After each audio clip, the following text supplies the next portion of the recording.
입시를 묻다 피기맘.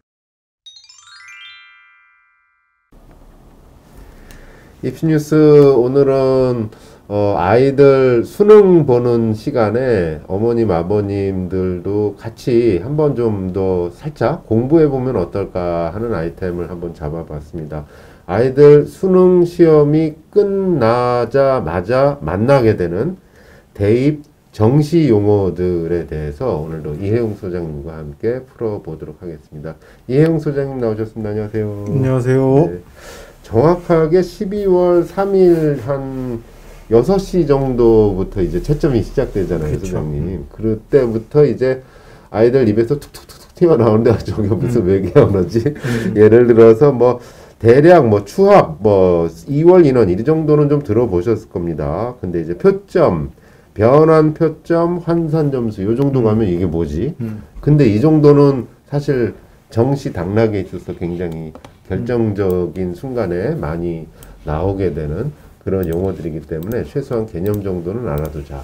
더 많은 부분이 있지만은 이제 오늘은 에센셜만 뽑은 에듀 동화 기사를 갖고 대입 정시 용어 풀어보도록 하겠습니다. 에듀 동화 11월 24일자 김수진 기자의 기사.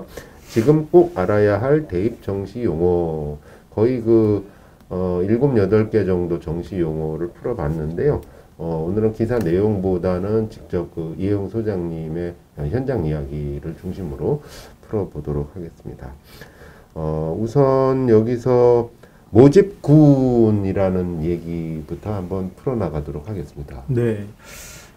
이게 우리 어머님들, 아버님들 세대는 가나다군이 아니었을 텐데 네. 가군, 나군, 다군이 모집 시기가 달라요. 그래서 3번의 전형에 참여를 할 수 있게 네.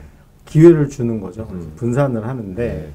뭐 사실 가나다군이 있다는 거는 뭐 다 아실 테고 네. 이게 어떻게 구성되어 있는지를 좀 봐야 될 것 같은데 예. 여기도 원리가 있습니다. 예. 왜냐하면 일단 서울대가 뭐 갑이니까 네. 지들 맘대로 일단 여기 가군회를 정합니다. 네.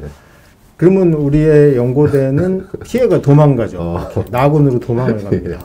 다군까지는 좀 너무 치사해 보이는지 이제 가나군으로 가죠. 그러면 우리의 서강대는 연고대 내내들이 서울대 내내보다 많잖아요. 얘네가 가군에 낼 데가 없는 거예요. 그렇구나. 그래서 요 자리를 딱 치고 들어갑니다. 권리가 있는 거죠. 요 조합이군요. 그죠. 이 조합은 항상 유지가 되고 있어요. 네. 그 다음에 이제 여학생 2대가 네. 이제 딱 입을 벌리고 네. 그 밑에 와라 이러고 있는 거고 성대는 여기에 이제 양다리를 걸치고 있습니다. 이쪽으로도 뽑고 이쪽으로. 네. 왜냐하면 성대 입장에선 네. 서강대가 모집 인원이 적거든요. 그러니까 이제 딱 서울대하고 겹치면 되는데 네. 성대는 양쪽을 다 어차피 서울대나 연고대보다 살짝 부족한 애들이 올 거니까 네. 한양대도 역시 양다리, 네. 서울시립대 양다리, 동국대 양다리, 숙대 양다리, 예. 세종대 양다리가 이렇게 순서대로 펼쳐져 있습니다. 와. 그 다음에 이제 우리 아주대가 네. 가군하고 다군의 양다리를 걸치고 있고, 예. 인천대가 또 그 밑에 있는데, 네. 자, 여기 이제 센 언니들이 나오죠. 뭐냐면, 가나다군에 다 걸쳐 있는 거죠. 그래서 우리 중앙대, 예. 건대, 숭실대, 당국대, 이런 대학들이 가나다군에 쫙 걸쳐 있습니다. 네. 그러면 생각을 해보면, 예. 중앙대는 다군이 제일 커트라인이 높겠죠. 왜냐하면 서울대, 연대 쓴 애들이 다군에서 중앙대밖에 쓸 데가 없잖아. 그렇죠. 그래서 이제 중앙대에서 제일 좋은 ICT 공학 이런 계열을 다군에 배치하고 예. 그 다음에 이 나머지 학교들도 네. 좀 이쪽 다군 라인이 좀 커트라인이 좀 경쟁력 있다고 엄청 쓰는 생각하는 거죠. 과들이. 근데 다군의 경우는 네. 단점도 있죠. 어떤 단점이 있냐면 네. 가나다군 내내들 중에 가군이나 나군에 합격을 하면 다군에 등록을 안 하죠. 그래서 엄청나게 추가 합격이 도는 여기서 추가 합격이라는 엄청나게 도는 그런 경향이 있습니다. 예. 그래서 일단 전체적 구조로는 네. 가군, 나군, 다군의 자리 잡는 원칙까지 이해를 하시면 예. 왜 건대가 이렇게 높아? 오. 다군인 거죠. 정상적이지 않네? 이런 네. 다군인 겁니다. 그래서 거기까지만 아마 이해하시면 네. 학부모님들이 정시를 보는 관점에서는 뭐 좀 네. 괜찮지 않을까 와, 싶습니다. 이렇게 들으니까 정말 쏙쏙 들어옵니다. 대학의 어떤 속사정까지 딱 나와가지고요. 알겠습니다. 이것이 이제 모집 구는 이것이다. 이렇게 딱 설명이 됐고요. 다음에 등장하는 용어가 수시 2월 인원입니다. 수시 2월 인원은 이제 수시에서 정시로 넘어오는 인원이라는 그렇죠. 말이죠. 왜냐면 그 수시 끝나고 네. 정시 전형을 할 때까지 시기가 되게 짧거든요. 그러다 보니까 추가 합격을 시켜도 예. 그 추가 합격이 왜 생기냐면 예. 서울대 수시에서 6장 내잖아요. 네네. 뭐 어떤 학생이 서울대 붙고 연대 붙고 고대 붙고 서강대 붙고 성대 붙고 한양대 다 붙었어. 오. 그러면 다 합격이 된 거잖아요. 예. 이거를 우리가 뭐라 그러냐면 최초 합격이라고 합니다. 아. 근데 얘 입장에서는 서울대 등록을 하겠죠. 그러면 나머지 5개 학교 자리가 비잖아요. 예. 그럼 이제 그 밑에부터 순차적으로 이동을 해요. 아. 그게 처음 발표하는 게 1차 추가 합격. 1차 추가 합격. 그다음에 이제 그 두 번째 하는 게 2차, 세 네. 번째가 3차. 아. 보통 대학들이 수시에서 3차 정도까지 합니다. 네. 그러다 보면 연속 이동이 일어나죠. 예. 그 다음에 모집을 할 수 없어요. 왜? 어. 정시 모집을 해야 되니까. 아. 그러면 이제 그때 다 못 뽑은 친구들을 어디로 예. 보내야 되냐면 정시로 이월을 시켜야 되는 아. 거죠. 근데 정시는 이거랑 좀 다르죠. 정시는 왜냐하면 예. 무조건 뽑아야 돼. 네. 그래서 2월 끝나고 나서부터 계속 뽑기 시작해서 채워질 때까지. 그렇죠. 와. 어떤 친구들은 3월 달 가서 오리엔테이션 갔다가 예. 만약에 성대 오리엔테이션 네, 갔는데 고대에서 합격했다고 하면은 거기서 이제 빠이빠이 하고 이제 환불 받아서 성대 가서 등록을 해야 됩니다. 와. 아니 실제로 그런 사례가 그 있나요? 있죠. 와. 그래서 정시는 이게 합격 후에도 예. 계속 할 수 있는 거지만 네. 수시는 제한돼 있어요. 예. 그래서 2월 인원이 수시에서 엄청나게 발생합니다. 근데 요게 이제 2년치를 한번 보면 네네네.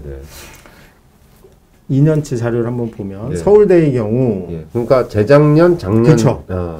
서울대는 2019학년도 재작년에는 217명이 2월이 됐어요. 오. 그래서 원래 정시 모집 인원이 예. 684명이었는데 예. 901명까지 늘어납니다. 아. 그러니까 서울대 붙어놓고 안 간 학생이 217명이라는 얘기네요. 오. 쟤는 어디 갔을까요? 의대. 그렇죠. 이과 주로 이과고 의대 간 거죠. 아. 그다음에 요즘은 이제 문과에서는 사범대나 좀 이렇게 낮은 과 갔다가 네. 연고대 경영학과나 아. 좀 인기학과 예, 붙으면 예. 글로 이동하는 경우가 일부 있죠. 근데 아무래도 대부분은 취업도 고려하니까. 대부분은 이과라고 보시면 될 것 같아요. 네. 그다음에 작년에는 네. 684명이 정시 모집 인원이었는데 네. 수시에서 175명이 오. 이월돼서 예. 859명이 모집 인원이었습니다. 네. 그러니까 실제로 꽤 많은 인원이 넘어가는 거죠. 예. 그래서 이게 여기 보시면 최초 인원 대비 2월 모집 인원. 그러니까 네. 이게 최초가 정시 모집 인원이고 예, 예. 2월 된 거니까 예. 서울대가 25%, 약 네. 4분의 1이 더 생겼다는 거고요. 아. 오, 크네요. 예. 고대 같은 경우는 예. 무려 32%가 더 생긴 거죠. 와. 886명이 정시 모집, 아니, 670명이 정시 모집 인원이었는데 886명으로 예. 216명이 늘었고, 연대 같은 경우도 네. 연대 보면은 예. 242명이 늘었죠. 오. 그리고 야. 카톨릭대가 40이고 동국대가 49. 네. 그다음이 이화여대 어. 99명, 예. 인하대가 199명. 꽤 인원이 있습니다. 그리고 그러네요. 요거를 이제 나중에 정시 지원하실 때는 예. 학교 홈페이지에 들어가면 다 공개돼 있거든요. 예. 아니면 어디 가도 예. 공개가 돼 있습니다. 예. 보셔서 내가 내는 과의 최종 모집 인원이 몇 예. 명인지를 확인하시고 고민을 하셔야 됩니다. 물론 이건 대학들이 발표를 합니다. 네. 그래서 최초 모집 인원만 보고 예. 정시에 우와 4명밖에 안 뽑네 어떡하지? 이러시면 안 되고 네. 최종 인원까지 보셔야 돼요. 그리고 경쟁률하고 봐야 됩니다. 예를 네. 들면 경쟁률이 3대 1이었는데 예. 10명을 뽑아요. 어떤 과가. 예. 근데 그 과에 충원 인원이 10명이었어. 그럼 실제로 경쟁률은 예. 뭐 반도 안 되는 거예요. 그러네요. 그래서 그까지를 보시고 이제 내셔야 되기 때문에 이 수시에서 얼마나 이월되냐의 문제는 되게 중요하죠. 근데 이제 야. 방금 우리가 봤듯이 예. 문과가 많겠어요? 이과가 많겠어요? 2월이 이과가 많을 것 이과가 같아요. 훨씬 많습니다. 예. 그래서 특히 이과는 그걸 잘 보고 움직이실 필요가 있습니다. 요런 소장님 말씀 들어보니까 이 정시가 은근히 이게 정보전이네요, 정보. 그럼요. 전략이지 사실은. 수능까지 해서 하면은 이제 공부는 끝난 거고 예. 그 뒤부터는 이제 전략이라고 보셔야 돼요. 와. 특히 이제 아빠들이 활약을 이때 하셔야 돼요. 네. 주식 같은 거 좀 해보신 분들은 참여하셔서 사실 주식 분석하는 역량이면은 포트폴리오. 충분히 가능하고요. 예. 또 이제 우리 뭐 부동산이나 이런 거 해보신 엄마들은 당연히 눈에 확 들어올 확률이 높습니다. 경쟁률 하면 또 청약 경쟁. 그렇죠. 그렇다면 2월 인원, 올해 같은 경우에는 그러면 정시 2월 인원까지 합친 그런 정시 인원을 알려면 수시가 끝나는 시점에 그렇죠. 공개가 끝나서 되겠네요. 끝나서 이제 수시가 다 끝나는 게 25올 연말이죠. 예. 완전히. 예. 모집 전이니까. 네네네. 그래서 좀 여유 있게. 그래서 이제 보통 수능 끝나자마자 와가지고 정시 상담 해달라고 하시는 컨설팅해서. 분들도 있거든요. 예, 예. 그건 안 돼요. 왜냐하면 아직 인원도 확정이 안 됐어. 모든, 그러니까 뭐 모든 할 입시의 기본이 네. 인원이니까. 그러면 그거는 완전히 저거 점 보는 거랑 비슷해요. 몇 명을 뽑는지도 모르고 네, 내가 만약에 나는 성대를 낼 건데 예, 예. 성대를 내려면 어디까지 알아야 돼요? 의대, 서울대, 연대, 고대를 다 분석해야 되는데 그렇죠, 그렇죠. 거기 몇 명이 빠질지 몰라요. 여기 변동폭 보면 한 예. 50명 가까이 늘어났다 줄었다 하거든요. 예. 근데 이것도 확정이 안 된 상태에서 어디 갈지 찍어달라고 하는 거. 이거는 컨설팅 하러 오시는 게 아니고 점 보러 가셔야 됩니다. 그렇구나. 그래서 막 남동 쪽이 길하다 뭐 이런 거 하는 거지. 이게 확정이 되고 그래서 네. 그 컨설팅을 진짜 뭐 돈을 나중에 주고 네, 하신다 네, 하더라도 네. 언제 해야 되냐면 이거 인원 다 확정되고 그렇죠. 그다음에 내 성적표 나오고 네. 그 가채점은 믿을 수 없어요. 그래서 성적표 나오고 그렇죠. 자체적으로 부모님들도 좀 분석을 해보고 학교랑 충분히 상의한 다음에 네. 그때 움직이셔야지 성급히 움직인다고 이게 사실 득될 건 없습니다. 그러네요. 네. 어차피 지금 이제 코로나 전 국민이 다 조심해야 되는 시기니까 끝나고 나서 이제 좀 평화롭게 그쵸. 뭐 면접할 거 면접하고 다 하면서 집에서 생활하시다가 딱 이제 수식 마감되고 나서 움직일 준비를 하셔야겠네요. 그렇죠. 네, 알겠습니다. 어우, 뭐 꿀팁이 그냥 계속 터지고 있습니다. 자, 세 번째 요 에듀 동화에서 지적한 용어는 충원 합격, 추가 합격인데요. 예. 요것도 실질적인 아주 정보를 또 얘기해 주실 것 같아요. 아까는 수시에서 2월 된 인원이죠. 네. 그럼 수시로 보면 그게 충원 합격 인원이에요. 네. 근데 이번엔 정시입니다. 여기 지금 요게 어디가에서 발표한 예. 자료인데 네. 어디가에서 연대 거 연대 자료입니다. 네. 여기 보시면 모집 단위라고 해서 화생공하고 전기전자가 있고요. 네. 우선 화생공을 보면은 38명 모집하고 경쟁률이 4.74대 1이었잖아요. 정시. 예. 예. 근데 충원이 48명이죠. 와. 그러면 모집 인원보다 충원이 더 많잖아요. 예, 예. 그럼 실질 경쟁률은 2대 1밖에 안 되는 겁니다.